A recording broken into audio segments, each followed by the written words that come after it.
Welcome back to my channel.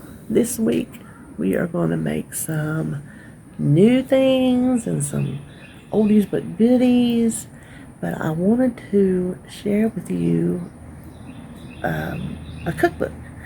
This cookbook, let me set my paper down.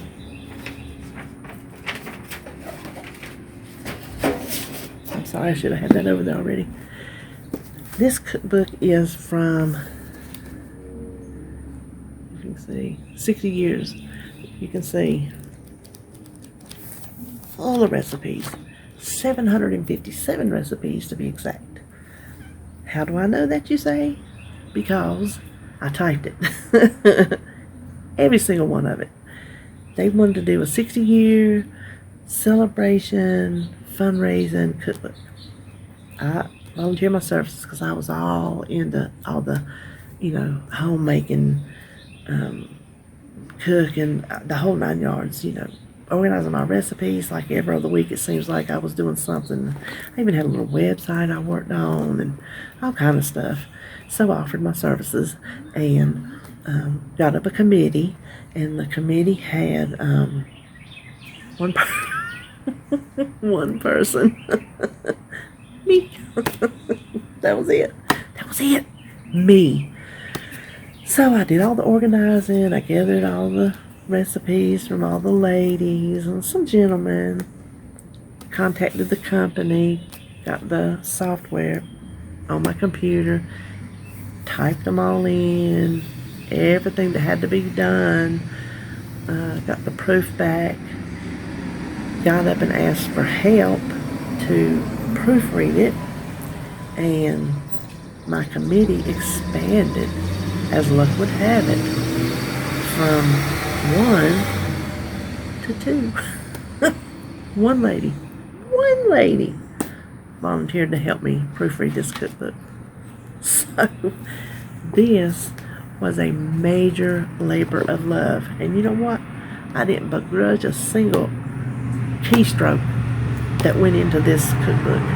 A single sleepless night, long hours. No, I enjoyed every minute of it. And I look back, I sit and look at it, I'm like, I'm proud of something that I did. And this was 1999. Well, earlier this week, I decided to get it because I knew I put a lot of recipes in it myself.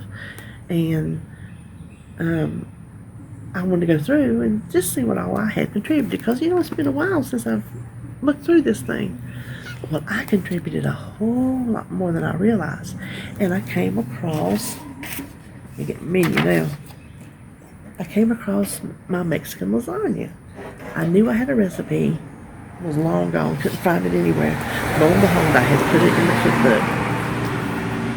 I'm gonna make that. That's tomorrow, so I'll cook with you on that. I'm not sure about the points. It's probably going to be kind of high because, it takes Monterey Jack cheese, which is that good white melty cheese, and I'm going to try to lower the points by using that Fiesta blend from Walmart, reduced fat. So I'm not sure what the points will be. A lot of my recipes, if you've watched me cook before, you know that I kind of back into my points instead of setting it down and getting the points. I'll weigh it or measure it and decide what I want a serving to look like, and then I'll decide, because I might could look at this lasagna and think, okay, 9 servings is X points, but 12 servings is X points. Well, 9 servings, the serving might be what I think is too big, and so I can back it down. Or it might be too small. I'm like, no, I think we need a little bit more. This is the main dish. So I kind of back into my servings a lot of the times. And so I'll cook with you on that tomorrow. Then some of the weeks are favorites. So like I'm having Meatloaf Monday. Oh, that works. Meatloaf Monday. Dave was standing there at the kitchen a couple of days ago before I had finished this. I had one meal on it, and that was my Mexican lasagna. And he was over in the kitchen. He goes, well, you got some high praise. I said, what you talking about? He said, your meatloaf. I said, oh, and I knew it had to be his mama because ain't nobody else eat it. I said, oh, your mama like that? He said, she was just talking about it. She just wanted some of that good old meatloaf. I said, well, I'll put one on the menu this week. because if you don't know, I feed her 3 times a week. He takes her food 3 times a week. And his sister makes sure she has something the other days because she lives in the house right beside of her. And his sister just got out of the hospital in rehab about 3 days ago. And he told her, he goes, well, she said, well, I had never had it. I said, fine, I will double it. I will make 2 meatloafs to make sure everybody gets plenty because we really do like it. We like it a lot. Of course, all my recipes I'll have linked down below. That if I've already cooked it and it's on my website, then I'll link it below. And new ones I will link as I record those. Wednesday, I'm going to make one of Joan's recipes, Joan's Pointed Plate, because about a month ago I was struggling. I sometimes pull teeth to get a menu. I just get so overwhelmed trying to think of something to cook, something different, something new, and I just get so I went over there. I was having one of those weeks. I just went over there. Dave was on the couch. I went back there. I said, look, here's the website. This is Joan's website. I do not have time to try to think of nothing. I am blank. I can trust her website. Go in there on that computer, look through her recipes, print me out whatever you think you might want to try. So the chicken bacon ranch bubble up was one of them. And so we're having that Wednesday. Now, another new one I found, this was in one of my Taste of Home cookbooks, pierogi pasta shells. Shells. Shells. Pierogi stuffed shells. Oh, it sounds good. Y'all were here a while back. I made that pierogi casserole. I'll link it below if I can remember to link that below. And it was really good. And some of you offered some things that you made and did to it. It was good that way, and things that you might would do. But when I saw that, I thought it sounded very delicious. So we're going to try that. And then Father's Day is Sunday. So that's just the oldie but goodie. Country style steak and gravy and cream potatoes. That's like his favorite meal ever. So he'll get that. And I'm not going to wait much for it either. I'm going to make it the good old-fashioned way, the way he likes it. If he can't have a good old fattening country style steak and gravy on Father's Day, well, that's just not right. So, and I'm gonna make his taters with butter in them. I'm gonna make it just like he likes it. And I'm gonna try to make him, if y'all remember several weeks back, I had a glazed lemon loaf. I never got around to making it. It just fell by the wayside, and I just hadn't made it since. So I figured I'm gonna make that for him because he likes lemon things too. And then I am going to try the funfetti cheesecake.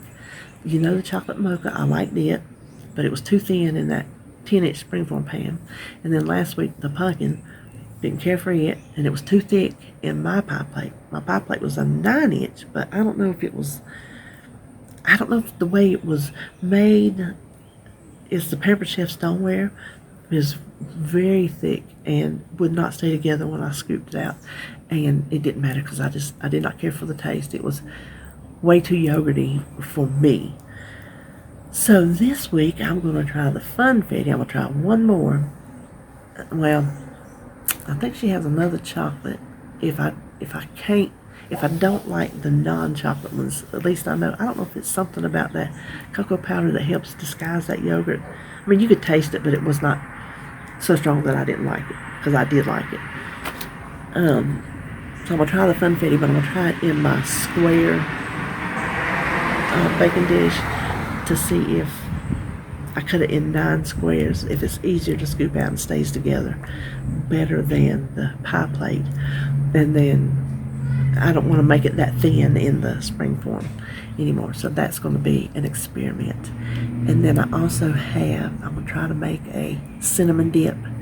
I found that recipe in their other cookbook that they made, maybe late 80s, I guess. It was a smaller one. I wasn't going there then.